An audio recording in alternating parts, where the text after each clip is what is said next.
Welcome back to News at Noon on ABC 36 News Now.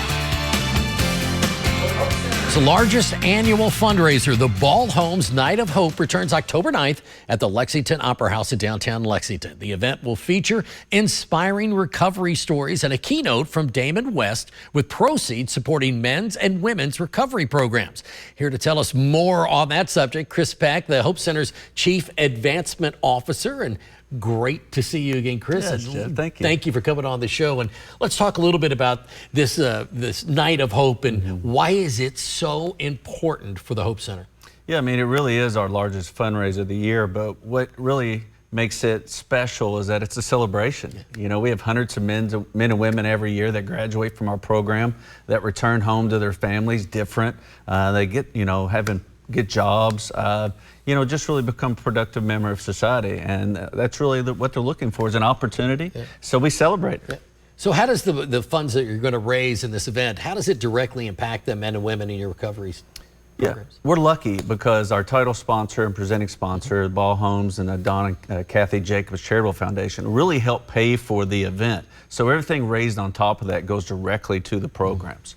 So, it helps them with employment and life skills. It gives them opportunities to go out in the community and engage, just different volunteer opportunities. But it also helps them with curriculum and different things that really help them in their recovery.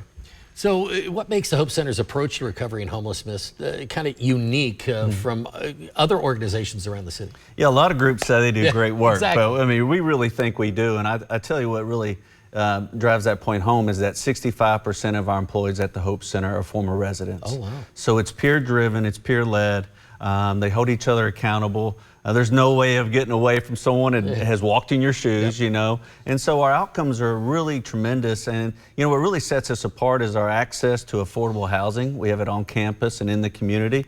So we just kind of walk with them through the whole process. So if viewers are out there and are thinking, wow, we'd like to support the Hope Center, how do they do that? Do you have sponsorships? Could they buy tickets to the event? What should they do? Well, there's a million ways to support the Hope Center, but really for this event, it is becoming a sponsor. It's a little late in the game to get your logo on all of our things, but we really do need the money. And so if you just want to support a worthy cause, then go to our website, which is hopectr.org. And they can learn more. It'll be the first thing that pops up. We make it really easy on you. But tickets are available there as well, and they're $75 a ticket. Okay. But volunteers are always needed. We need people to come to our cafeteria and serve. Right now in our homeless shelter, we have a need for deodorant, razors, toothpaste, just really toiletries and supplies that the men need in the shelter. Well, your keynote speaker is going to be Damon West, and he's the author of The Coffee Bean. I just asked you about that. Right.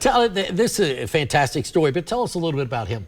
Yeah, I mean, he's an extraordinary person. He was a starting quarterback at North Texas, was injured, career-ending injury. So, he had to stop athletics, which led him to a life of starting to do things that a lot of college kids do. But he took it too far. He became a stockbroker and then was introduced to meth. At this point in time, it ruined his life. He became a pretty high-profile burglar and led him in jail for 65 years in prison.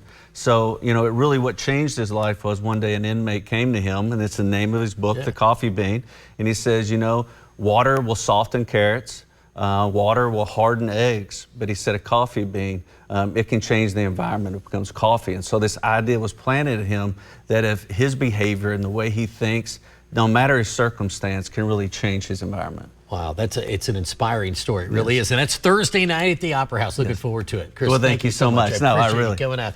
All right, don't go anywhere. More High Noon coming up right after the break. ABC 36 Community Spotlight is brought to you by CHI St. Joseph Health, caring for our community with human kindness.